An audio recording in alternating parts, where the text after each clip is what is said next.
तो आज जो हमारी हेडिंग होगी वो बच्चों स्टार्ट होगी नेक्स्ट N2O3 से। ठीक है, N2O3 का एक पॉपुलर नेम है, इसको मैंने डिस्कस पहले भी किया था कि बेटा यहाँ पे इसको हम लोग नाइट्रोजन सिसोक्साइड, ठीक है, मैंने डिस्कस किया था इसका नाम पहले भी। ठीक है, QUIOXID, नाइट्रोजन सिसोक्साइड भी हम लोग बोल सकते हैं। बेटा सिसोक्साइड जो वर्ड है ना, उसके पीछे मैंने रीजन भी आपको दिया था कि सिसोक्साइड का मतलब बच्चों ये है कि यहाँ से अगर मैं 2 कॉमन लेता हूँ, नाइट्रोजन की साइड से मैं 2 कॉमन लूं, या दोनों नाइट्रोजन ऑक्सीजन में 2 का मैं डिवाइड कर दूं, तो डिवाइड करने से यहाँ से आपका हो जाएगा N1 हो जाएगा, ऑक्सीजन आपका 3/2। अगर बच्चों ऑक्सीजन फ्रैक्शन में दिखता है तो उसके लिए बेटा वर्ड हम यूज करते हैं सिसोक्साइड वर्ड, परफेक्ट फ्रैक्शन, बिल्कुल परफेक्ट। या फिर इसको हम लोग एक नाम से ऑल कॉल कर सकते हैं, this is also called nitrous. आप चेक करो, मैंने बोला है नाइट्रस एनहाइड्राइड, नाइट्रस एनहाइड्राइड भी बच्चों हम लोग इसे बोल सकते हैं, perfect, this is nitrous anhydride. अब नाउ क्वेश्चन इज दिस कि यहाँ पे इसका ऑक्सीडेशन नंबर कितना होगा बच्चों, 3 इंटू -2 -6 +6 डिवाइड बाई 2 कर देंगे तो आंसर विल बी +3। तो +3 यहाँ पे मिलेगा इसका ऑक्सीडेशन नंबर। इसके बाद बात करेंगे हम लोग इसकी प्रिपरेशन की कि इसको हम लोग किस तरीके से प्रिपेयर कर सकते हैं। तो प्रिपरेशन देखो बच्चों बहुत ही इजी है। इसकी प्रिपरेशन में हम क्या करते हैं, हम लोग फॉलो करते हैं 2 moles of HNO3, 2 moles of HNO3, HNO3 के साथ बच्चों हम लोग यूज करते हैं आर्सेनियस ऑक्साइड। इंपॉर्टेंट पॉइंट है आपका आर्सेनियस, NiOS, आर्सेनियस ऑक्साइड। ठीक है, तो आर्सेनियस ऑक्साइड हम यूज करेंगे, जहां पे इसका फॉर्मूला होगा बच्चों AS2O3, AS2O3। आर्सेनियस ऑक्साइड के साथ हम लोग HNO3 यूज करेंगे। तो पहले बच्चों प्रोसेस तो आपको पता है, मैं पहले भी डिस्कस कर चुका हूं कि बच्चों यहाँ पे HNO3 इसके 2 मोल्स होते हैं। तो बेटा ये आपका सबसे पहले डिसोसिएट होगा, तो डिसोसिएट होगा तो बच्चों बनाएगा वाटर मॉलिक्यूल, प्लस यहां से बच्चों ये रिलीज करेगा N2O3 डायरेक्ट, N2O3 रिलीज करेगा, प्लस बच्चों यहाँ पे रिलीज होंगे 2 नेसेंट ऑक्सीजन, क्योंकि 1 नेसेंट बेटा 1 नेसेंट ऑक्सीजन रिलीज कौन करता है, ओनली 1 HNO3। तो यहाँ पे ये जरूर ध्यान देना है कि अगर 2 मोल्स अगर आपने यूज कर लिए तो उस केस में आपको N2O3 आपको डायरेक्ट मिल जाएगा। क्लियर है, हालांकि N2O3 डायरेक्ट तो मिलता नहीं है, यहाँ से सबसे पहले आपका क्या होता है, एक तो कंपोजिशन आपकी NO पे मिलती है और फिर प्लस आपको मिल जाता है NO2, इन दोनों की कंपोजिशन आपको देखने को मिलती है। तो ये जो कंपोजिशन आपस में आपकी एडिटिव इन नेचर हो जाती है, तो यहाँ से बच्चों क्या होगा, ये कन्वर्ट हो जाएगा। आप चेक करो N2 उधर से, 2 ऑक्सीजन यहाँ से, 1 यहाँ से, तो N2O3, इस तरीके से N2O3 का फॉर्मेशन होता है। ठीक है, ये बात आपको ध्यान रखनी है, 2 मोल्स आएगा तो N2O3 आपका NO बनेगा, NO2 बनेगा, वो कन्वर्ट हो जाएगा आपके N2O3 के अंदर। नेक्स्ट बच्चों सेकेंड स्टेप में आपका आएगा AS2O3, arsenious oxide, in the presence of this nascent oxygen. तो बेटा N2O3 ऑलरेडी स्टेबल हो चुका है, वाटर मॉलिक्यूल H बॉन्डिंग के थ्रू स्टेबल है, सिर्फ नेसेंट ऑक्सीजन यहाँ पे आएंगे, तो 2 नेसेंट ऑक्सीजन पूरे के पूरे यहाँ पे आएंगे। इसको बेटा करेंगे ऑक्सीडाइज AS2O3 को, ये कन्वर्ट हो जाएगा AH2O5 के अंदर, करेक्ट।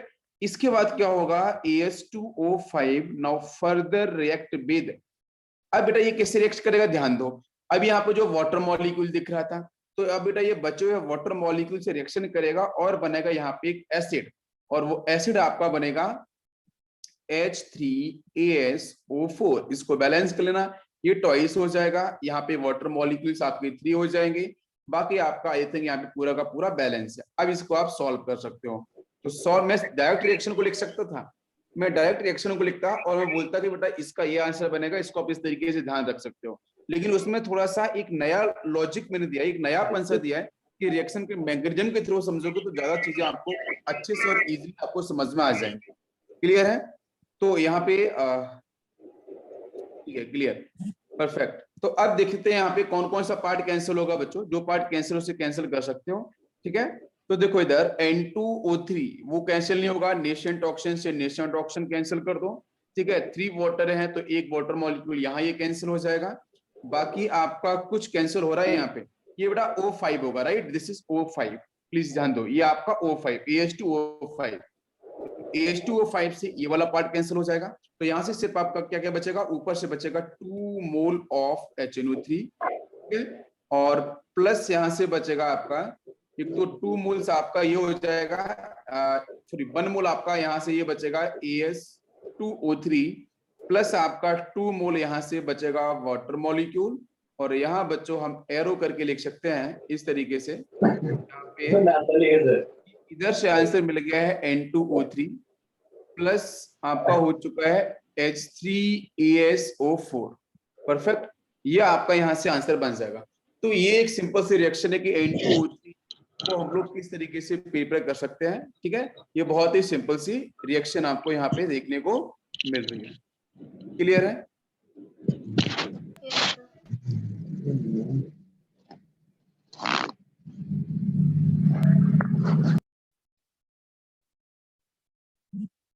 ओके, तो यहाँ पे इस तरीके से हमारा आंसर क्या हो चुका है, क्लियर हो गया है। अब इसके बाद फॉर्मेशन आपको समझ में आ चुका होगा, आर्सेनियस ऑक्साइड के साथ आप बिल्कुल यहाँ पे यूज कर सकते हो HNO3 के 2 मोल्स, आपको यहाँ पे आंसर मिल जाएगा। यस बिल्कुल।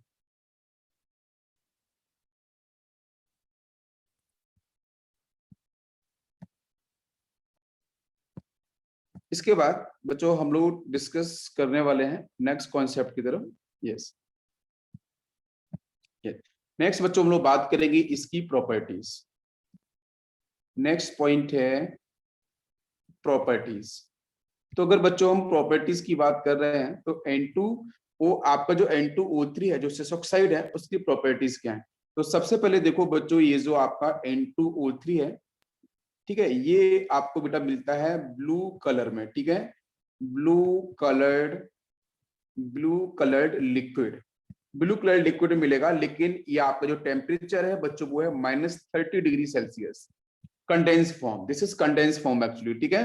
तो कंडेंस फॉर्म में अगर आपको N2O3 मिलेगा तो उसका कलर होगा आपका ब्लू कलर लिक्विड फेज में आपको देखने को मिलेगा। इतनी बात समझ में आ रही है? अगर मैंने इसको हीट कर दिया इस N2O3 को, अगर मैंने N2O3 अगर रूम टेम्परेचर पे बात करोगे तो बच्चों लगभग आपको ना ये सॉलिड की फेज में देखने को मिलते हैं, लेकिन अगर इसे आप कंडेंस कर दोगे तो ये कन्वर्ट किसमें हो जाएगा, ये आपका -30 डिग्री सेल्सियस पे आपको ब्लू कलर लिक्विड की फेज में देखने को मिलेगा। और अगर आपने इसे रूम टेम्परेचर पे हीट कर दिया, ध्यान दो बेटा, अगर आपने इस ब्लू कलर्ड लिक्विड को रूम टेम्परेचर पे हीट कर दिया तो बच्चों यहां से बन जाएगा NO + NO2, ठीक है। NO तो बच्चों कलरलेस था, मैंने आपको बताया था, तो जो NO2 है उसकी वजह से बच्चों यहाँ पे मिलेगा ब्राउन कलर्ड, ठीक है, ब्राउन कलर्ड गैस आपको देखने को मिलेगी। तो ये जो N2O3 है रूम टेम्परेचर पे आएगा अगर इसे हीट करेंगे, लेकिन बच्चों प्लीज ध्यान रखना ब्लू कलर्ड लिक्विड जो आपका -30 डिग्री सेल्सियस पे है, दिस इज N2O3 जो कंडेंस फॉर्म, ठीक है, ये कंडेंस फॉर्म है। तो यहाँ से हमारा जो आंसर होगा ये आपका बनेगा NO + NO2। और NO का बेटा कोई कलर होता नहीं है, कलरलेस होता है, ब्राउन फ्यूम्स आपको देखने को मिले, ब्राउन कलर्ड गैस आप बोल सकते हो, वो आपको देखने को मिल जाएगा। अब बात करते हैं नेक्स्ट इसके अदर प्रॉपर्टीज पे, कि अगर बच्चों में N2O3 को मैं अगर इसका हाइड्रोलिसिस कराऊंगा तो आंसर क्या बनेगा, बताओ बच्चों। मैंने अभी बोला था एक नाम यूज किया था नाइट्रस एनहाइड्राइड, डिस्कस किया था ना मैंने। तो बच्चों N2O3 को एक क्लासरूम में पहले बता चुका हूँ मैकेनिज्म के अंदर ऑफलाइन सेशन में। तो यहाँ से आपका क्या आंसर बनेगा, ये बन जाएगा H2N2O4, कुछ ऐसे ही बनेगा ना, बताओ बच्चों।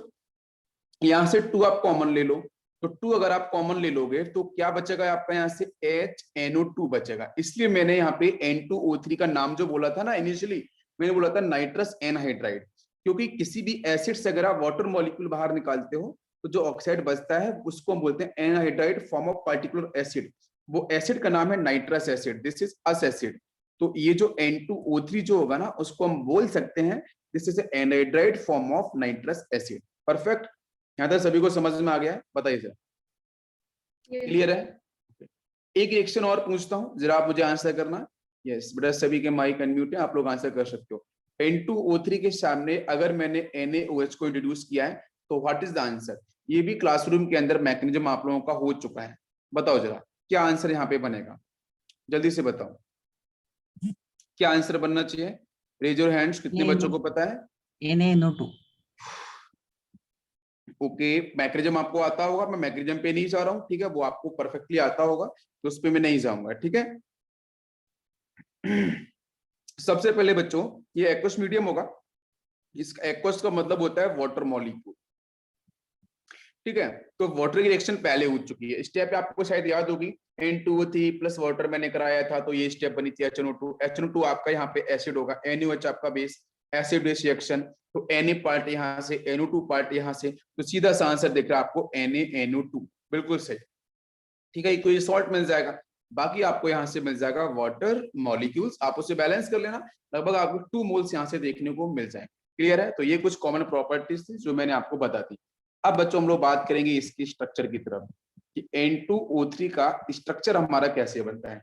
तो पहले तो मैं ये बताऊं कि जो N2O3 जो बेटा होता है ना, N2O3 अगर ये लिक्विड फेज में होगा -30°C पे, तो ध्यान दो बच्चों, ये एक्चुअली में आपका होता है अनस्टेबल, ठीक है। क्यों? क्योंकि रूम टेम्परेचर पे जैसे आएगा तो वहां से NO+NO2 मिल जाएगा, तो N2O3 अगर लिक्विड फेज में है तो बच्चों ये अनस्टेबल होता है। तो अगर मैं यहाँ पे बात करूं कि N2O3 अगर गैस की फेज में है तो भी अनस्टेबल ही होगा, क्योंकि N2O3 कुछ नहीं है, उस N2O3 का एक्चुअली मीन है रूम टेम्परेचर पे NO+NO2। क्या आपको मेरी बात समझ में आ रही है? रूम टेम्परेचर पे N2O3 नहीं मिलता है, प्लीज लिसन बच्चों, N2O3 रूम टेम्परेचर पे नहीं मिलता है, वो गैसियस फेज में मिलता है। और गैसियस फेज का मैंने बताया था कि रूम टेम्परेचर पे डिसोसिएशन होता है, हमें हीट देनी नहीं होती है, वो रूम टेम्परेचर पे N2O3 एनर्जी को लेता है और फटाक से बच्चों NO और NO2 में कन्वर्ट हो जाता है, आपको ब्राउन फ्यूम्स देखने को मिलते हैं। तो चाहे N2O3 लिक्विड फेज में हो चाहे गैस की फेज में हो, दोनों के दोनों आपकी अनस्टेबल फॉर्म होगी। परफेक्ट, सभी को समझ में आ गया। अब N2O3 के जो स्ट्रक्चर बच्चों दो टाइप के होते हैं। पहला जो स्ट्रक्चर होता है जिसको बेटा हम लोग बोलते हैं asymmetric, first structure is asymmetric structure, और सेकंड जो इसका स्ट्रक्चर होता है this is symmetrical structure, symmetrical structure. तो जो एसिमेट्रिकल स्ट्रक्चर है वो कैसे बनता है, इसका ध्यान दो, 3 ऑक्सीजन है 2 नाइट्रोजन है, तो एसिमेट्रिक में बच्चों बनता है नाइट्रोजन सिंगल बॉन्ड, बेटा सिमेट्री नहीं होनी चाहिए, राइट। यहाँ पे डबल बॉन्ड हो, यहाँ पे डबल बॉन्ड हो, 5 वैलेंसी होती है नाइट्रोजन की पूरी कवर्ड हो चुकी है, ठीक है, सिग्मा और पाई के थ्रू। अब इधर आ जाओ, यहाँ पे मैं इसको डबल बॉन्ड ओ से रिप्रेजेंट कर सकता हूँ बच्चों, 1 2 3, बाकी बचेगा लोन पेयर। तो आप देख सकते हो यहाँ पे आपकी कहीं सिमेट्री मिल रही है, सिमेट्री का मतलब बच्चों मैं बोल सकता हूँ प्लेन ऑफ सिमेट्री, क्या यहाँ पे प्लेन ऑफ सिमेट्री कहीं मिल रही है, मतलब ये वाला पार्ट देखो और ये वाला पार्ट देखो इक्वल पार्ट है, बिल्कुल नहीं है, टोटल पार्ट अलग, उधर NO2 जैसा सेक्शन मिल रहा है, इधर NO जैसा सेक्शन मिल रहा है। बात सबको समझ में आ रही है? बिल्कुल। तो यहाँ पे आपका ये हो गया एसिमेट्रिकल। अगर आपका सिमेट्रिकल के बारे में बात करें तो बच्चों यहाँ पे सिमेट्री दिखनी चाहिए, तो सिमेट्री हमें कैसे दिखेगी, तो देखो नाइट्रोजन, एक नाइट्रोजन यहाँ पे ऑक्सीजन, इधर ऑक्सीजन, इधर कर लूं मैं डबल बॉन्डो, यहाँ कर लूं डबल बॉन्डो, एक लोन पे इधर एक लोन पे इधर। अगर आप बीच में से कट करोगे यहाँ पे, जिसको हम बोल सकते हैं बच्चों प्लेनोसिमेट्री, तो आप देख सकते हो ऑक्सीजन आधा कट हो जाएगा बीच में से, बीच वाला ऑक्सीजन आधा कट हो जाएगा, एक इधर वाला सेक्शन एक इधर वाला सेक्शन, NO के साथ हाफ ऑक्सीजन, NO के साथ हाफ ऑक्सीजन। तो मुझे बताओ क्या दोनों इक्वल पार्ट होंगे? हाँ बराबर, इसलिए बेटा इसको बोल सकते हैं this is symmetrical structure, symmetrical form. सभी क्लियर हो गया यहाँ पे, asymmetrical and symmetrical. Yes, next बच्चों हम लोग बात करेंगे NO2 की तरफ, ठीक है। NO2 का this is actually monomer form, NO2 आपकी मोनोमर फॉर्म होती है, और ये बेटा डाइमर फॉर्म में कन्वर्ट, इसको यहाँ पे बोलते हैं पॉलीमराइजेशन, ठीक है। तो पॉलीमराइजेशन प्रोसेस के थ्रू बच्चों कन्वर्ट हो जाती है इसमें N2O4 के अंदर, ठीक है। N2O4 मतलब डाई नाइट्रोजन टेट्राऑक्साइड, ठीक है, इसको हम बोल सकते हैं डाई नाइट्रोजन, ठीक है, डाई नाइट्रोजन टेट्रा ऑक्साइड। तो डाई नाइट्रोजन टेट्रा ऑक्साइड का यहाँ पे फॉर्मेशन हो सकता है क्योंकि NO2 के पास 1 इलेक्ट्रॉन आपका क्या होता है अनपेयर्ड, वो बेटा अपने ही सेम यूनिट से कंबाइन करेगा और कन्वर्ट कर लेगा आपके N2O4 के अंदर। नाउ कम ऑक्सीडेशन नंबर, तो यहाँ पे भी आपको +4 ही मिलेगी, और यहाँ चेक करोगे तो यहाँ भी आपको +4 ही ऑक्सीडेशन नंबर मिलेगी। तो इन केस ऑफ पॉलीमराइजेशन कभी भी ऑक्सीडेशन नंबर में चेंज नहीं होता है, ये बात आपको ध्यान रखनी है। सभी को मेरी बात समझ में आ रही है? परफेक्ट। तो NO2 बच्चों मोनोमर है, लोअर मॉलिक्यूलर वेट वाला है, तो लोअर मॉलिक्यूलर वेट वाले जो कंपाउंड होते हैं बच्चों वो गैसियस फेज के अंदर होते हैं, और जैसे बच्चों को पॉलीमराइज होगा डाइमर फेज में जाएगा तो ये बेटा कन्वर्ट हो जाएगा सॉलिड फेज के अंदर, तो सॉलिड फेज में आपको N2O4 देखने को मिलेगा। तो आप यहाँ देख सकते हो कि NO2 का बच्चों क्या गैस अगर ये है तो इसका कलर कैसा, ब्राउन गैस होगी, आपको पता है। तो यहाँ से मैं NO2 के अगर 2 मोल्स लेता हूं तो this is actually brown gas, ठीक है। यहाँ पे आपको ये ब्राउन गैस की फेज में मिलेगी बिकॉज लोअर मॉलिक्यूलर वेट है। ये बच्चों रिवर्सिबल होता है -11 डिग्री सेल्सियस पे। टेम्परेचर को याद नहीं करना है, एनसीईआरटी में नहीं दे रखा है, ठीक है। तो ये बच्चों कन्वर्ट हो जाता है N2O4 के अंदर, और N2O4 is actually colourless solid. Colourless solid बच्चों कैसा क्यों होगा? बिकॉज इसके पास जो अनपेयर्ड इलेक्ट्रॉन थे NO2 के पास, N डबल बॉन्डो एंड कोऑर्डिनेशन बॉन्डो, यहाँ पे 2 इलेक्ट्रॉन्स आपके इधर मूव कर जाते हैं, बाकी बच्चों बचता है 1 इलेक्ट्रॉन अनपेयर्ड।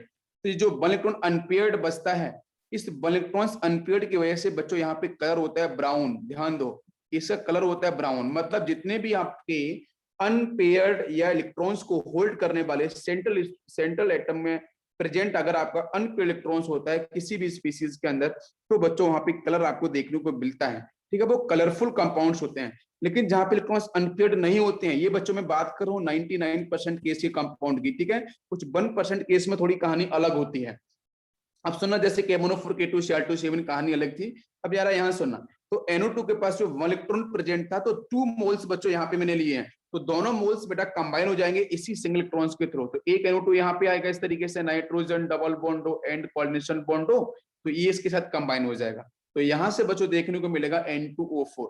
तो N2O4 कलरलेस क्यों हो चुका है? एक तो इसका मॉलिक्यूलर वेट बढ़ चुका है, टाइमर फॉर्म में आने से तो सॉलिड हो चुका है, गैस से सॉलिड में कन्वर्ट हो गया। तो कलरलेस क्यों? क्योंकि इसके पास कोई भी इलेक्ट्रॉन्स अनपेयर्ड नहीं होगा। समझ में आ गया सभी को कि डायमैग्नेटिक नेचर को होल्ड करेगा, जिसकी वजह से यहाँ पे क्या होगा, आपको ये मिल जाएगा कलरलेस सॉलिड। पूरा एक्सप्लेनेशन बता रहा हूं मैं, सभी को समझ में आना चाहिए। नाउ कम्स कि इसको हम लोग NO2 को हम लोग कैसे बना सकते हैं। तो NO2 को बनाने का बच्चों बहुत ही सिंपल सा तरीका है। आप लोग यहाँ पे हैवी मेटल्स का यूज कर सकते हो, हैवी मेटल्स के नाइट्रेट यूज कर सकते हो। लिसन केयरफुली, नाइट्रेट को बनाना है तो आप क्या करो, जो डी ब्लॉक के एलिमेंट्स हैं, डी ब्लॉक के जो मेटल्स हैं, तो हैवी मेटल्स की आप नाइट्रेट यूज करो, और उन नाइट्रेट्स को आप सीधा डिकम्पोज कर दो, सीधा आप हीट सप्लाई करो उनके साथ। जैसे आप उन्हें हीटिंग करोगे हैवी मेटल्स के नाइट्रेट को, जिसमें स्पेसिफाइड बच्चों में कर दूं, जैसे आपका कॉपर हो गया, जैसे आपका सिल्वर हो गया, जैसे आपका लेड हो गया, ठीक है। ये 3 कॉमन है अकॉर्डिंग टू एनसीईआरटी डाटाबेस। अगर इन तीनों के नाइट्रेट, जिसमें मैं एक का नाइट्रेट ले लेता हूँ लेड का, जैसे बच्चों लिया है मैंने PbNO3 ट्वाइस, NO3 और यहाँ पे ट्वाइस हो जाएगा, ठीक है। NO3 -1 में होता है, Pb+2 में, तो बेटा यहाँ पे कंबाइन करेगा तो सॉल्ट बन जाएगा। इसको सीधा हीट करेंगे हम लोग, हैवी मेटल्स नाइट्रेट को हीट करेंगे। एक क्वेश्चन आता है कि 4 गिवन ऑप्शन में किस मैं मेटल नाइट्रेट को हीट करूं जहां से NO2 आपको गैस जो है ना वो देखने को मिलेगी। तो हैवी मेटल्स में इंपॉर्टेंट पॉइंट है कॉपर, सिल्वर और लेड, इन तीनों पे ही क्वेश्चंस बन सकता है, वो बना भी है। इसको हीट करेंगे तो बच्चों पहले मिल जाएगा लेड का ऑक्साइड मिल जाएगा, ठीक है। प्लस यहाँ से आपकी NO2 गैस आपकी रिलीज हो जाएगी, और प्लस यहाँ से मिलेगी आपकी ऑक्सीजन गैस। परफेक्ट। तो यहाँ से NO2 गैस आपको देखने को मिल रही है। सभी को मेरी बात समझ में आ रही है? बताइए जरा यहाँ तक सही बच्चों क्लियर हो रहा है यहाँ तक? यस। इसमें ना मैं एक स्टेप और आपसे थोड़ा सा ना एक स्टेप को ऊपर करके पूछता हूँ, आप जरा मुझे आंसर करना। एक स्टेप मैं ऊपर कर देता हूँ यहाँ पे। जैसे बच्चों मैंने यहाँ पे लिख दिया कॉपर, प्लस लिख दिया मैंने HNO3। बताओ मुझे क्या आंसर यहाँ से बनेगा, बताओ जल्दी से। मैंने लिखा है कॉपर के साथ HNO3, what will be the answer? क्या आंसर बनेगा? तो आपको पता है ना कॉपर के साथ HNO3 लिखा है मैंने, तो पहले तो ये एसिड से कंबाइन करेगा कॉपर, तो यहाँ से मैंने कॉपर नाइट्रेट बनाएगा, बनाएगा ना? बिल्कुल सही है। तो ये बना लेगा CuNO3 ट्वाइस बना लेगा, और CuNO3 ट्वाइस जो कॉपर नाइट्रेट बन चुका है, और इसको अपन अगर हीट करेंगे तो हीट करने से यहाँ पे आपको NO2 गैस, बिकॉज ऑलरेडी मैं लिख चुका हूँ कॉपर, सिल्वर, लेड, इनके नाइट्रेट होंगे हैवी मेटल्स के, तो NO2 गैस आपकी रिलीज करेंगे। तो ये भी एक आपका ऑप्शन बन सकता है जो बहुत ही इंपॉर्टेंट है। समझ में आ गया सभी को? यहाँ तक कंफर्म, क्लियर? एक तरीका और है कि अगर बच्चों जो NO गैस थी, उस नाइट्रस ऑक्साइड की बात कर रहा हूं, अगर मैं उसका ऑक्सीडेशन करा दूं, उस NO गैस का मैं ऑक्सीडेशन करा दूं, तो भी आप NO2 को बना सकते हो। एक ये भी तरीका है। तो गिवन रिएक्शन में कौन सी रिएक्शन चारों ऑप्शन में ऐसी होगी जो NO2 गैस को सपोर्ट कर रही है फॉर्मेशन में? तो आपको ध्यान रखना पड़ेगा कि NO के साथ O2 दे सकता है, लेड नाइट्रेट को हीट के दे सकता है, कॉपर के साथ HNO3 दे सकता है, बाकी एक रिएक्शन और उसमें ऐड करके देख सकता है। तो ये सारी की सारी रिएक्शंस NO2 का फॉर्मेशन करती हैं। तो ये बात जरूर ध्यान रखना, इसलिए मैंने NO को एक साथ आपको यहाँ पे बता दिया। कंफर्म हो गया? कॉन्सेप्ट को समझना बहुत जरूरी है। यहाँ तक बेटा सभी क्लियर हो चुका होगा। अब ये बात करेंगे हम लोग यहाँ पे नेक्स्ट इसकी प्रॉपर्टीज। नेक्स्ट पॉइंट बच्चों आएगा इसकी प्रॉपर्टीज। तो बेसिक फॉर्मेशन इज क्लियर। तो प्रॉपर्टीज और पहला पॉइंट करेंगे हम हाइड्रोलिसिस की तरफ। अगर बच्चों में NO2 के साथ वाटर मॉलिक्यूल डाल रहा होता हूँ तो क्या आंसर बनेगा, बताओ आप लोग।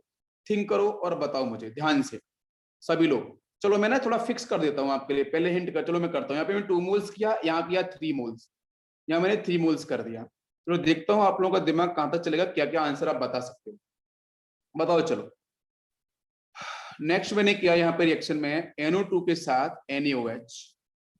चलो बताओ क्या आंसर बनेगा, कोशिश करो, आंसर बिल्कुल बनेगा। बताओ बच्चों, जो इंपोर्टेंट रिएक्शंस हैं एटलीस्ट वो तो आपको आनी चाहिए ना। पहले में नाइट्रिक एसिड और नाइट्रस एसिड बनेगा। ठीक, फर्स्ट में आपको यहाँ पे NO2 मैंने 2 मोल्स फिक्स किए हैं, मैंने यहाँ पे 3 मोल्स NO2 फिक्स किया है। तो फर्स्ट में अगर मैंने 2 मोल्स फिक्स किया है तो यहाँ से आपका जो आंसर बनेगा एक तो बन जाएगा HNO2 और दूसरा आंसर बन जाएगा HNO3 2 मोल्स के साथ, ये आंसर बन जाएगा। अगर इसके 3 मोल्स होंगे तो फिर आंसर क्या बनेगा, 3 मोल्स होगा, NO2 ज्यादा अमाउंट में है तो ज्यादा ऑक्सीडाइजिंग नेचर को होल्ड करेगा, तो इसका मतलब यहाँ पे कन्वर्ट हो जाएगा तो HNO3 तो परफेक्ट मिलेगी, बाकी दूसरा आंसर मिलेगा आपको NO। तो ये आपको ध्यान रखना है, अगर 2 मोल्स होगा तो आपको ये वाला आंसर मिलेगा, अगर इसके 3 मोल्स होंगे तो यहाँ पे HNO3 प्लस NO का फॉर्मेशन करेगा। ये बात समझ में आ रही है। अपन इसको ऐसे भी बोल सकते हैं ना कि if NO2 is in axis, if NO2 is in axis, तो हम लोग बिल्कुल बोल सकते हैं HNO3 प्लस NO का फॉर्मेशन होगा। बाकी अगर आपके 2 मोल्स हैं या लिमिटेड सप्लाई है तो उसमें HNO3 और HNO2 में ही वो कन्वर्ट हो जाएगा। परफेक्ट है, सभी को यहाँ तक समझ में आ गया, बताओ बच्चों सभी क्लियर हो रहे हैं यहाँ तक।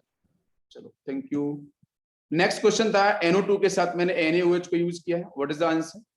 NO2 के साथ मैंने NaOH को यूज किया है, क्या बनेगा आंसर, जल्दी से बताओ बच्चों। एक्वस मीडियम होगा, हाँ क्या आंसर बनेगा। आपको पता है जब कुछ भी नहीं गिवन है तो लिमिटेड सप्लाई होगी, यू नो वेरी वेल कि जब कुछ भी गिवन नहीं है तो लिमिटेड सप्लाई ही होने वाली है, और लिमिटेड सप्लाई में हमारे 2 आंसर बनते हैं, मैंने क्लासरूम में सोडियम डिस्कस किया। नाइट्राइट और सोडियम नाइट्रेट। हाँ ये आपको मैंने एक एक्स्ट्रा केस बता दिया है, स्पेशल केस बता दिया है। अगर बच्चों ऐसा क्वेश्चन नीट में आता है तो बिल्कुल आप कर पाओगे।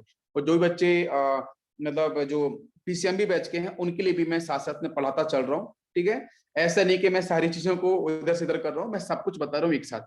अब देखो NO2 के साथ NaOH 2 एसिड बनेंगे, तो एसिड बेस रिएक्शन 2 आपके NaOH बार बार रिएक्शन परफॉर्म करेगा, तो पहला आंसर बन जाएगा NaNO2 बिल्कुल सही, और दूसरा आंसर बनेगा NaNO3, और लिटिल बिट अमाउंट आप बैलेंसिंग कर लेना तो वाटर मॉलिक्यूल्स भी आपको मिल जाएगा। तो this is the complete answer, सभी को समझ में यहां तक आ गया होगा, परफेक्ट। चलो नेक्स्ट क्वेश्चन मैं देता हूं, H2S के साथ अगर मैंने NO2 को यूज किया, what is answer. Carbon monoxide के साथ अगर मैंने NO2 को यूज किया, व्हाट इज आंसर, बताओ बच्चों क्या आंसर बनेगा। एक क्वेश्चन जेईई एडवांस में आया था, एक क्वेश्चन जेईई एडवांस का भी मैं आपको बता देता हूं। जेईई एडवांस से क्वेश्चन आया था, नीट वाला सारा कुछ कवर हो रहा है और बाकी सारी चीजें कवर हो रही हैं, ठीक है, PMT वगैरह सब कुछ कवर हो रहा है, इसमें कुछ भी छूट नहीं रहा है। एक नीट में क्वेश्चन आया था कि अगर मैं NO2 के साथ ओजोन यूज करता हूं तो फिर आंसर क्या बनेगा। एक क्वेश्चन ये आया था जेईई एडवांस के अंदर 2018 में, ठीक है, स्टेटमेंट पैराग्राफ टाइप में था, NO2 के साथ ओजोन यूज करेंगे तो फिर यहाँ से हमारा आंसर क्या बनेगा। एक क्वेश्चन एडवांस का था। तो पहले मैं ऊपर वाले दोनों रिएक्शंस को देखना चाहूंगा कि H2S के साथ अगर NO2 आएगा तो बेटा यहाँ पे जो H2S है ना वो आपका क्या होगा, वो ऑक्सीडाइज होगा, बिल्कुल H2S आपका ऑक्सीडाइज हो जाएगा, और ऑक्सीडाइज होने के बाद बच्चों को सल्फर में कन्वर्ट हो जाएगा, परफेक्ट, सल्फर में कन्वर्ट हो जाएगा। आई थिंक पता होगा, मैंने डिस्कस भी पहले किया है, 3 पुलिस 1 चोर, है ना, वो वाला सिस्टम बताया था। तो सल्फर यहाँ पे 0 की स्टेट में आ चुका है, परफेक्ट बिल्कुल सही। और बाकी आपका यहाँ पे ये फॉर्मेशन कर लेगा NO का, NO भी डिस्कस किया था मैंने क्लासरूम में, आपको पता होगा। बाकी हाइड्रोजन है, यहाँ पे ऑक्सीजन है, तो फिर वाटर मॉलिक्यूल्स को साइड में आप निकाल देना। ये दोनों की दोनों चीजें ऑलरेडी मैंने क्लास में आपको बताई है। नेक्स्ट है CO प्लस NO2, तो CO बच्चों यहाँ पे ऑक्सीडाइज होगा तो कन्वर्ट किस में हो जाएगा, कार्बन डाइऑक्साइड के अंदर, बिकॉज यहाँ ऑक्सीडेशन नंबर कितना है, ये आपका +2 ऑक्सीडेशन नंबर है, कन्वर्ट होके आ जाएगा बच्चों +4 के अंदर, बहुत ही ईजी मेथड है, ठीक है। प्लस बच्चों यहाँ से आपका रिड्यूस होके आ जाएगा NO के अंदर, हो गया आंसर। इजी रिएक्शंस है, कुछ भी रटने वाली बात नहीं है।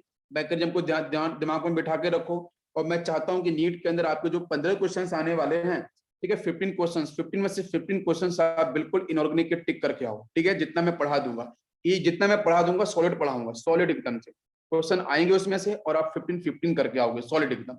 जब बाकी मैंने ऑर्गेनिक लेक्चर चल रहे हैं बच्चों, आप लोग देखोगे तो अच्छा रहेगा, नहीं तो मैं पढ़ाऊंगा, जितना भी सेक्शन में पढ़ाऊंगा वो सॉलिड पढ़ाऊंगा, उसमें से जितने भी क्वेश्चन आएंगे आप करके आओगे, उसमें कोई भी इशू नहीं होगा। अब आते हैं NO2 के साथ ओजोन, ये एडवांस क्वेश्चन है, इसका आंसर क्या बनेगा। तो बेटा ओजोन देखो, ध्यान से समझना। अभी ओजोन बहुत स्ट्रॉन्ग ऑक्सीडाइजिंग एजेंट है, बहुत ही तगड़ा ऑक्सीडाइजिंग एजेंट है, ठीक है। ये बेटा कन्वर्ट होता है O2 प्लस नेसेंट ऑक्सीजन में, और जो नेसेंट ऑक्सीजन निकालता है बहुत ही जबरदस्त नेसेंट ऑक्सीजन होता है। तो ये बच्चों क्या करेगा, इस N2O5 को ऑक्सीडाइज कर देगा, और इतना तगड़ा ऑक्सीडाइज करेगा कि इसका जो हाईएस्ट ऑक्सीडेशन वाली कंपाउंड उसमें कन्वर्ट करेगा, तो हो जाएगा N2O5। अब चेक कर सकते हो, +5 यहाँ पे आ चुका है, 5 इंटू -2 10, इधर -10 और +10 divide by 2, answer will be 5। तो देख सकते हो नेसेंट ऑक्सीजन ने NO2 को कन्वर्ट कर दिया N2O5 के अंदर, बाकी दिख रहा है ऑक्सीजन गैस, तो उसको बना दो आप यहाँ पे, बस हो गया आंसर। क्या एडवांस ने पूछा यार, मजाक किया सीरियसली।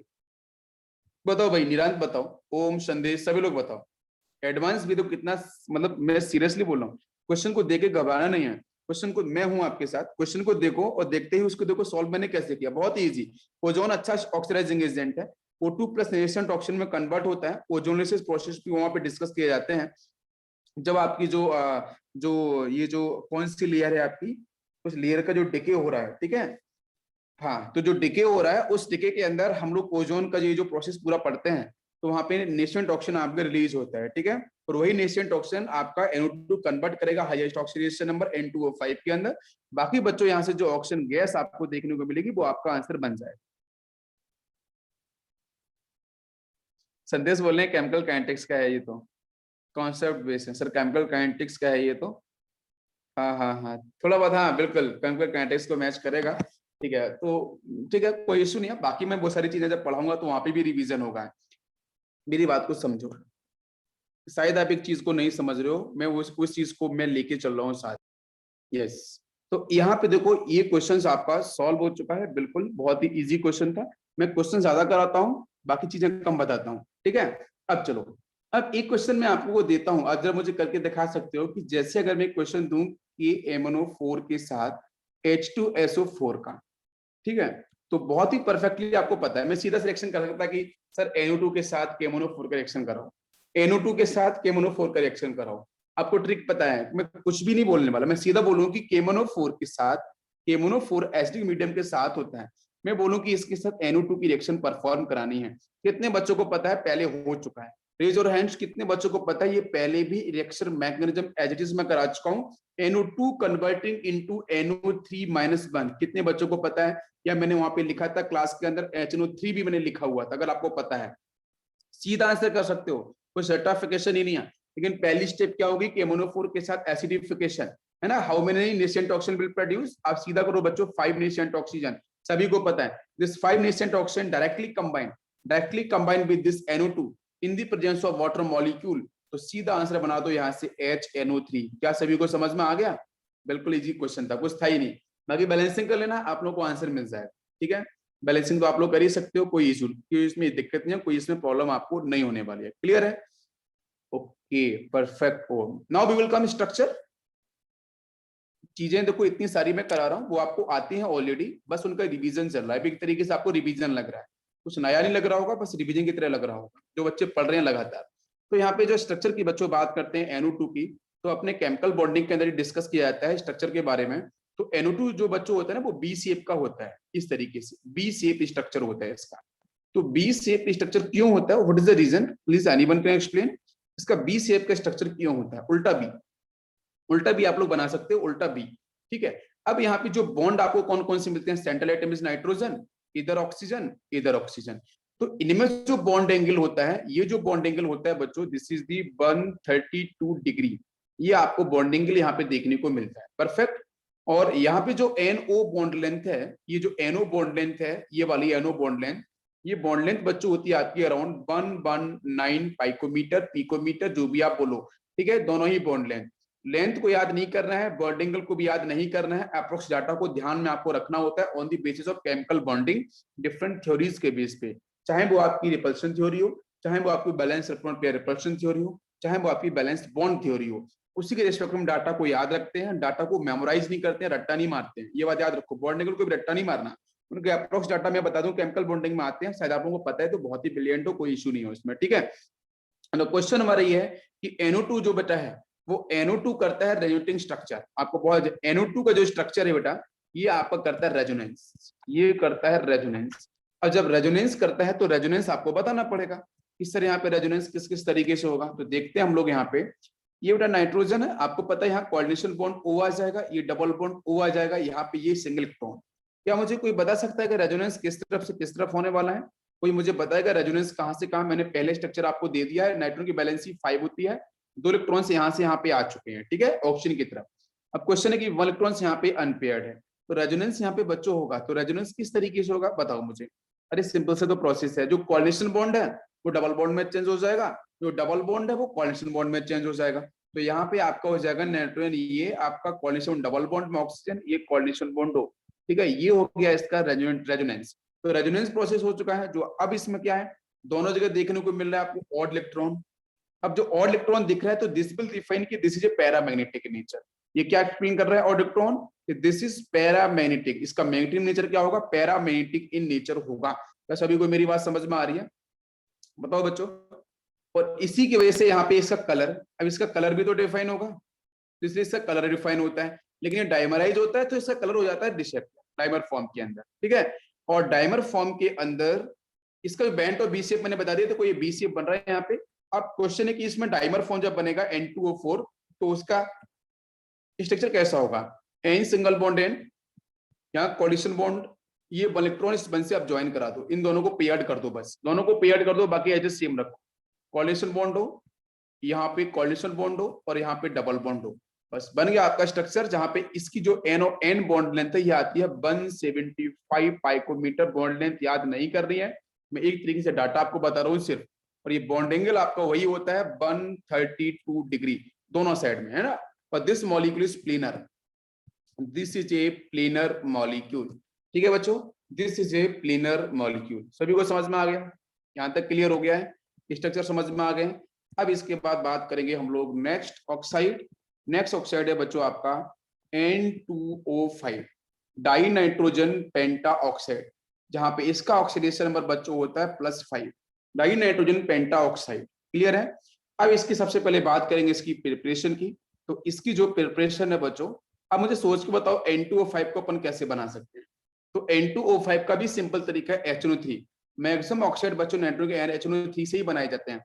HNO3 के बच्चों 2 मोल्स आएंगे, इनको अपन को पहले हीट कर देंगे, तो हीट करने से मिल जाएगा आपको वाटर मॉलिक्यूल और प्लस आपको सीधा मिल जाएगा N2O5।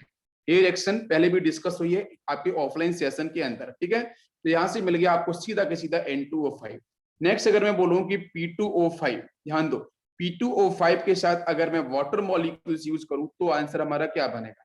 तो बेटा बताओ जल्दी से, P2O5 के साथ वाटर मॉलिक्यूल डिस्कस किया था मैंने, HPO3 याद है, HPO3 के 2 मोल्स आपके फॉर्म होंगे, बताओ मुझे ध्यान से, HPO3 के 2 मोल्स आपके यहाँ पे फॉर्म हो जाएंगे, करेक्ट है?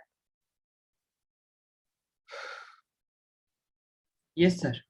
परफेक्ट, तो यहाँ से N2O5 तो ऊपर मिल गया, लेकिन क्वेश्चन तो हमारा ये था बच्चों निरंत कि अगर N2O5 को मैं फर्स्ट रिएक्शन में यहाँ पे छोड़ दूं तो क्या होगा, आप मुझे बताना। N2O5 फिर से वाटर से कंबाइन हो जाएगा, कंबाइन होने के बाद फिर से HNO3 बना लेगा, तो रिएक्शन बिल रिवर्सिबल, तो इस रिवर्सिबिलिटी को मुझे स्टॉप करना है, तो इसलिए हम क्या करते हैं, HNO3 के साथ बच्चों हम लोग फास्फोरस P2O5 पेंटा ऑक्साइड, ठीक है, P2O5 को हम लोग कंबाइन करते हैं HNO3 के साथ P2O5, HNO3 के साथ P2O5 हम लोग यूज करते हैं। This is very important point, क्यों? क्योंकि HNO3 से अगर आपने N2O5 बना लिया, वाटर बना लिया, तो वो दोनों फिर कंबाइन होंगे और कंबाइन होने से फिर से बनाएंगे HNO3, because HNO3 is stable as compare to N2O5, तो वापस से वो कन्वर्ट हो जाएगा। तो इस रिवर्सिबिलिटी को स्टॉप करने के लिए हम HNO3 के साथ P2O5 यूज करते हैं। तो पहली रिएक्शन तो क्लियर हो चुकी है। फर्स्ट रिएक्शन जैसे क्लियर हो जाएगी तो वहां से वाटर मॉलिक्यूल को P2O5 करेगा absorb, because it is a non metallic oxide, acid nature hold करेगा, तो इसका मतलब वाटर मॉलिक्यूल से साथ मिलेगा और बनाएगा यहां से आपका एसिड। समझ में आ गया? जैसे इसने बनाया एसिड तो रिएक्शन यहीं पे हो जाएगी स्टॉप। अब जो पार्ट है उसे कैंसिल कर दो। कौन कौन पार्ट कैंसिल होने वाले हैं?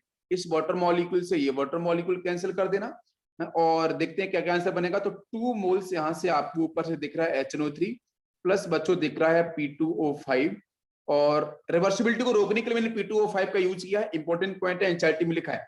तो नेक्स्ट बच्चों यहाँ से बन जाएगा 2 मोल ऑफ HPO3 और प्लस आपका ऊपर से मिल जाएगा N2O5। तो this is the complete chemical reaction.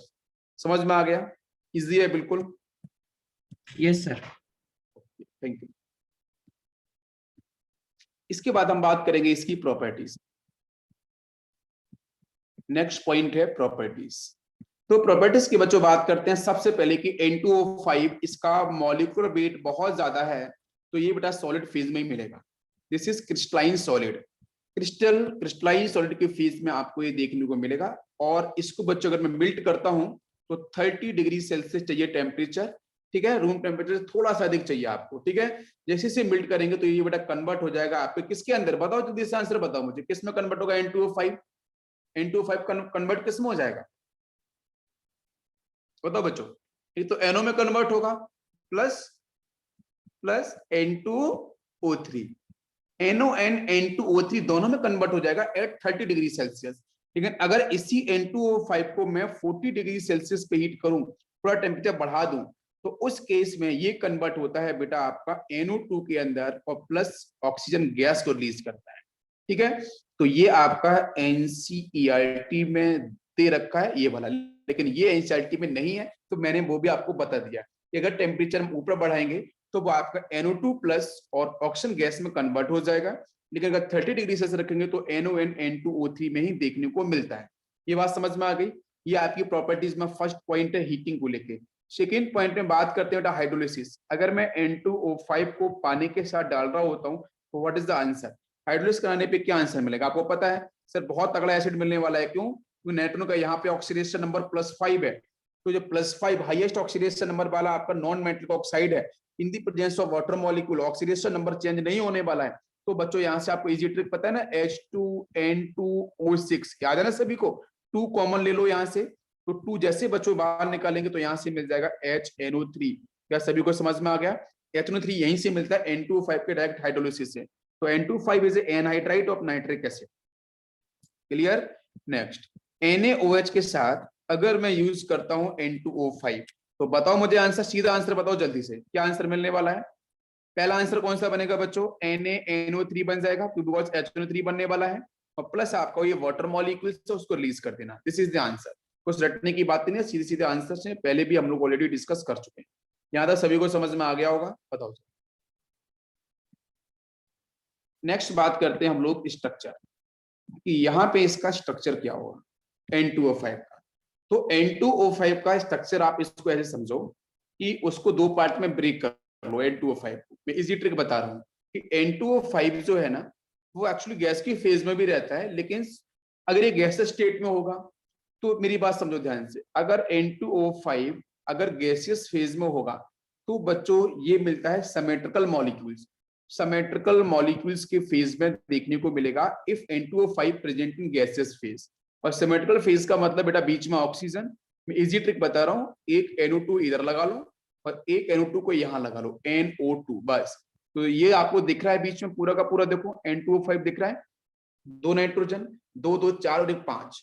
तो ये आपको सिमेट्रिकल फेज, बीच में से लाइन पास कराओगे तो यहाँ से आपको मिल जाएगी प्लेनो सिमेट्री। तो N2O5 if it is gaseous phase तो बच्चों यहाँ पे ये क्या होगा, ये मॉलिक्यूल आपको सिमेट्रिकल फेज में देखने को मिलेगा। स्ट्रक्चर मैंने इजी ट्रिक आपको बता दी। सभी को बात समझ में आ रही है?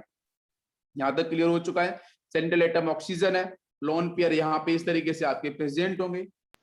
ओके, अभी क्वेश्चन है कि अगर यहाँ पे N2O5 अगर बच्चों सॉलिड फेज में है तो सॉलिड फेज में डिफाइन कैसे किया गया? डिफाइन ऐसे किया गया कि एक्सरे स्टडीज होती हैं, तो डिफरेंट एक्सरे स्टडीज उस पर नहीं जाना, वो हाई बहुत हाई लेवल है, उस पर मैं नहीं जाऊंगा। तो एक्सरे स्टडी ने बच्चों ये सजेस्ट किया, एक्सरे स्टडी के थ्रू ये सजेस्ट किया गया कि N2O5 में सॉलिड नेचर भी है, आयोनिक नेचर भी है, ये आयोनिक नेचर भी होल्ड करते हैं। तो आयोनिक नेचर को डिफाइन कैसे किया गया कि भाई अगर आयोनिक है तो इसमें कैटाइन भी प्रेजेंट होगा और इसमें एनायनिक पार्ट भी प्रेजेंट होगा। तो कैटाइन और जो एनाइनिक पार्ट, तो मैं बोल सकता हूं कि अगर N2O5 प्रेजेंट होगा आपकी गैसेस फेज में तो बच्चों सिमेट्रिकल फेज दिखाएगा, सिमेट्रिकल मॉलिक्यूल्स का नेचर दिखाएगा। अगर N2O5 सॉलिड फेज में होगा तो बच्चों ये आपकी एसिमेट्रिकल नेचर को डिफाइन करेगा, और आयोनिक फेज यहाँ पे देखने को मिलेगी, कैटाइंस मिलेंगे और एनाइंस मिलेंगे। तो प्लीज ध्यान दो कि अगर बेटा यहाँ पे कैटाइंस और एनाइंस की हम लोग बात करें तो यहाँ से आपको जो मिलता है NO2 प्लस मिलता है और दूसरा NO3-1 मिलता है। ये पार्ट देखने को मिलता है, NO2 plus and NO3 minus. इसका मतलब बताए क्या है? इसका मतलब ये कि ये वाला ऑक्सीजन इधर एक तरफ शिफ्ट कर दो तो इलेक्ट्रॉन्स उस तरफ शिफ्ट हो जाएंगे, तो NO2 जो है ना वो NO3 में चला जाएगा -1 के साथ, ठीक है। और यहाँ पे ये वाला सेक्शन, बिकॉज ये ऑक्सीजन इलेक्ट्रॉन्स को लेके जाएगा इस तरफ, तो वो पूरा का पूरा आपको जो दिख रहा है वो NO3 माइनस, इधर NO2 प्लस। तो ये कैटाइन, ये एनाइन आपको मिलता है आपको N2O5 के अंदर। समझ में आ गया सभी को? यहां तक क्लियर? N2O5 फिनिश कंप्लीट हो चुका है। नाउ अब बच्चों हम बात करेंगे ऑक्सी एसिड्स के बारे में, oxy acids of nitrogen family. तो नाइट्रोजन के जो बेटा ऑक्सी एसिड्स हैं वो आपको बहुत ही अच्छे से पता है। हाँ, सॉलिड में भी पढ़ाते हैं, सॉलिड चैप्टर में भी आता है, केमिकल बॉन्डिंग में भी आता है, जहां जो टीचर जैसा पढ़ाते हैं, क्योंकि यहाँ पे आया था तो मैंने आपको यहाँ बता दिया, ठीक है। तो हमारे दो कॉमन ऑक्सी एसिड्स बहुत इंपॉर्टेंट हैं। पहला पार्ट है आपका HNO2, आपको क्वेश्चंस मिलेंगे, आप कोई भी बुक सॉल्व करना क्वेश्चन मिलेगा। ये बच्चों आपको अस एसिड, ठीक है, वो सॉलिड वाला ना, अभी आपको बहुत जगह क्वेश्चन मिलेगा, इसलिए मैंने आपको बता दिया, ठीक है। नेक्स्ट आपका HNO3, ये आपका होता है इक एसिड। ये दो कॉमन ऑक्सी एसिड्स हैं जिसके बारे में हम लोगों को पढ़ना है। तो सबसे पहले बच्चों आता है नाइट्रस एसिड। तो ना क्वेश्चन इज दिस कि नाइट्रस एसिड को हम लोग कैसे बनाएं। नाइट्रस एसिड कॉमन सी बात है, लोअर ऑक्सीडेशन नंबर वाला है तो अनस्टेबल ही होगा, लोअर ऑक्सीडेशन नंबर वाला है ना तो अनस्टेबल ही होगा ये, और अनस्टेबल सॉल्यूशन है। तो क्वेश्चन हमारा ये है कि इसको हम कैसे करें प्रिपरेशन, कि हम कुछ उसको हम किस तरीके से बना सकते हैं। तो ये बेटा इसकी बहुत ही सिंपल सी ट्रिक है बनाने की, बहुत ही आसान तरीका है।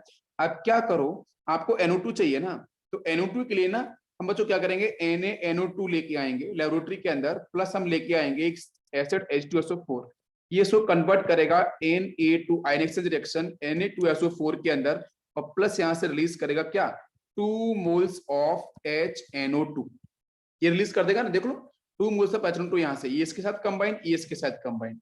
यहां तक आंसर बन गया ना। लेकिन ये रिएक्शन ना रिवर्सिबल हो सकती है क्या? नहीं, क्योंकि ये क्या है, ये बच्चों आपका क्या है, सॉलिड, ये ऑलरेडी सॉल्ट है, सॉलिड है, तो बाकी बचा HNO2 आपको मिल जाएगा, कोई दिक्कत नहीं है। HNO2 चाहिए था ना, एक NO2 पार्ट चाहिए था एनायन, और H प्लस आयन चाहिए था। तो H प्लस आयन कहां से मिल सकता है HNO2 में, वो कहां से एसिड से मिल जाएगा, NO2 कहां से मिल, किसी सॉल्ट से मिल जाएगा, बस होगी रिएक्शन। समझ में आ गया पूरा का पूरा। सेकंड प्रोसेस, एक मैं और आपसे पूछूं, जरा बताना मुझे कि NO2 के साथ अगर आप HCl यूज करो तो भी तो आंसर बनेगा ना। ये सिंपल से लॉजिक है, आप लगा सकते हो, आंसर बन जाएगा सीधे के सीधे। तो क्या करें बेटा, पोटेशियम जाएगा Cl के साथ, NO2 जाएगा H के साथ, तो बन गया सीधा आंसर HNO2 बन गया, बाकी बन गया आपका पोटेशियम क्लोराइड। कोई डाउट, कोई दिक्कत यहां तक किसी को, किसी बच्चों को? HNO2 का फॉर्मेशन बहुत ही आसान है, बहुत ही इजी है, सभी को समझ में आ गया हो? यस। एक तरीके से और बना सकते हैं, सोचो, हमारे पास एनहाइड्राइड है और कौन सा है, नाइट्रस का ही मैंने पढ़ाया था ना अभी, N2O3, याद होगा, याद है क्या N2O3, उसमें पानी डाल दो सीधा, तो 2 मोल्स ऑफ HNO2 बन जाएगा। एक तो ये भी तो प्रोसेस हो सकता है, डिफरेंट प्रोसेस के थ्रू हम बना सकते हैं, तो एक ये भी प्रोसेस हो गया, ठीक है। नेक्स्ट आते हैं हम लोग प्रॉपर्टीज पे इसकी। तो प्रॉपर्टीज के बारे में बच्चों बात करते हैं। तो नाइट्रस एसिड जो है ना, HNO2 जो है ना, ये बच्चों होता है पेल ब्लू कलर का, पेल ब्लू कलर का आपको मिलेगा नाइट्रस एसिड। तो नाइट्रस एसिड का जो कलर है वो एक्वस सॉल्यूशन के अंदर बच्चों नाइट्रस एसिड देता है pale blue colour. This is very important, pale blue colour आपको ध्यान रखना है नाइट्रस एसिड का है। अब एक क्वेश्चन है कि ये क्यों बनाता है, ये किस तरीके से, तो बेटा इसके पीछे रीजन है आपका N2O3।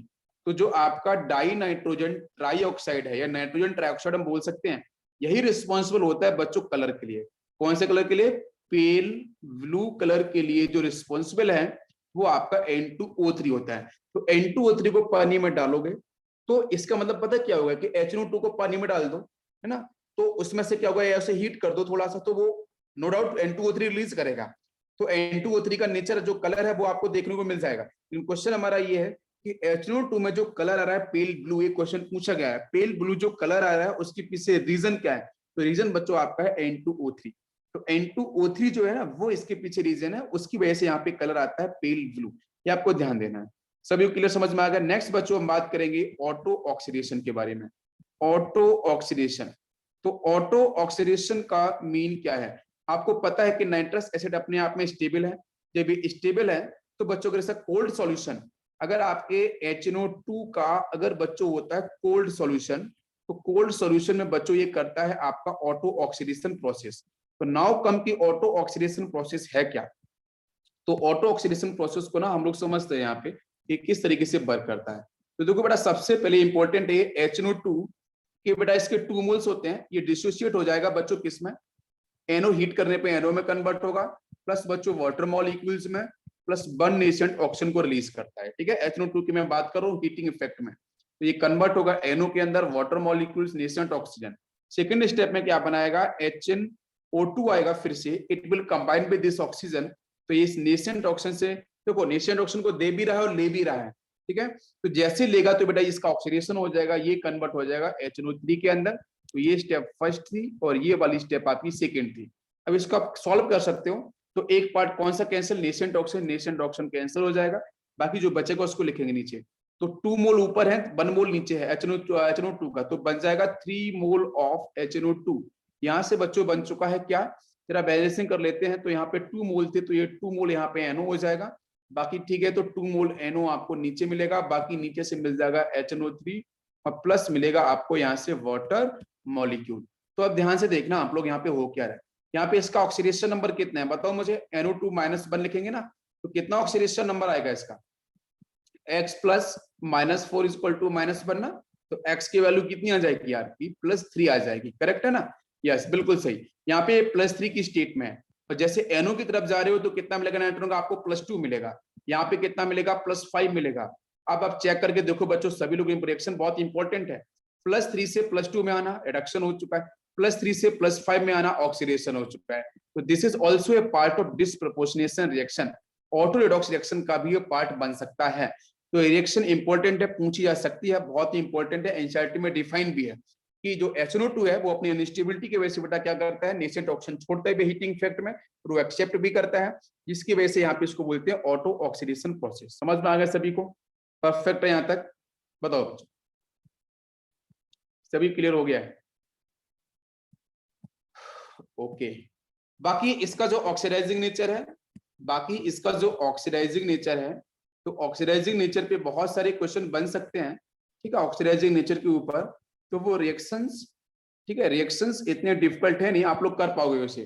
तो मैं एक बार बोल देता हूँ कि HNO2 को अगर कभी क्वेश्चन किसी भी एलिमेंट कंपाउंड के साथ आता है, तो HNO3 को आपको जो HNO2 है उसके 2 मोल्स लेना, उसे कंबाइन कर देना वही वाटर मॉलिक्यूल्स के अंदर, 2 मोल्स NO के अंदर प्लस नेसेंट ऑक्सीजन के अंदर।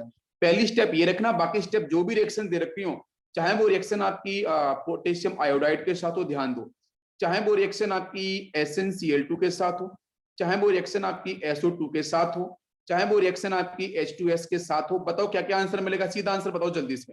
अगर Ki के साथ रिएक्शन होगी तो क्या बनेगा? जल्दी से बताओ मुझे। I- है ना, I2 में चेंज होगा, मैं पढ़ा चुका हूं पहले भी। SnCl2 Sn+2 में है, तो बेटा किस में जाएगा? Sn+4 में आंसर मिलेगा। प्रोडक्ट SO2 किस में कन्वर्ट हो जाएगा? जल्दी से बताओ मुझे। SO4-2 में सल्फेट H2SO4 बनाएगा। H2S बेटा कन्वर्ट किस में होगा? सल्फर के अंदर कन्वर्ट होगा। ठीक है, ये पहले भी हो चुकी हैं, तो जितनी भी रिएक्शंस मिलेंगे आप कर पाओगे।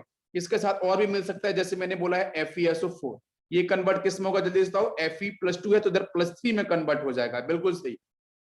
जैसे मैंने बोला आपको ये भी रिएक्शन कराया था Na3ASO3, याद करो। ठीक है, आर्सेनिक एसिड, आर्सेनियस।